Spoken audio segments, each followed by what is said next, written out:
What's going on, everybody? Alex from Fresh Hands again. A question that I get a lot is, how do I remove the membrane off of the back of my ribs before I cook them?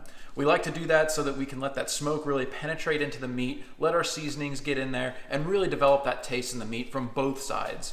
So I'm going to show you guys how we do that. It's really simple. All you need is a butter knife or a spoon and a couple of paper towels. So I've got 2 racks of St. Louis cut ribs here from Costco. And it's real simple. So what we do is we'll just take that butter knife, and I'm just gonna go up under one of these ribs and just start kind of prying. And you can see that membrane starts to come up, and you wanna just get a good start on it. Right here I've got a good start. See, I just tore it because I started getting a little bit too aggressive with it. That's okay. You can go and just kind of pry that up.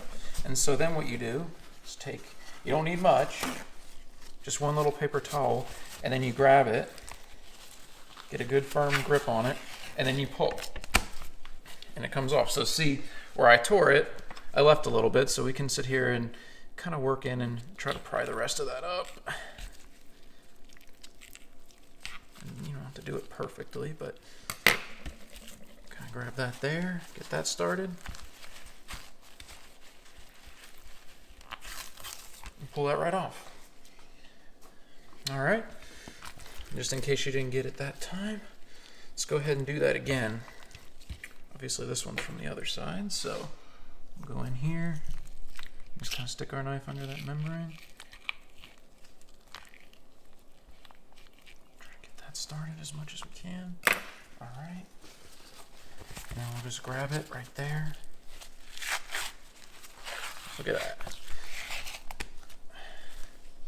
And there you go. See, look at that. Now you've got that membrane off of the back of those ribs, and you're ready to season these up and cook them. So it's a really simple process, but I thought I'd make just one video for you guys on that. It definitely took me a few tries to get perfect at it, and as you saw, I didn't do it perfect. I had to do two attempts on that one rack of ribs there, but you know, you don't have to be perfect with barbecue. That's the great thing about it, and we all learn as we go. So I hope you guys enjoyed that, and I hope you find that helpful, and we'll see you guys soon. Happy cooking.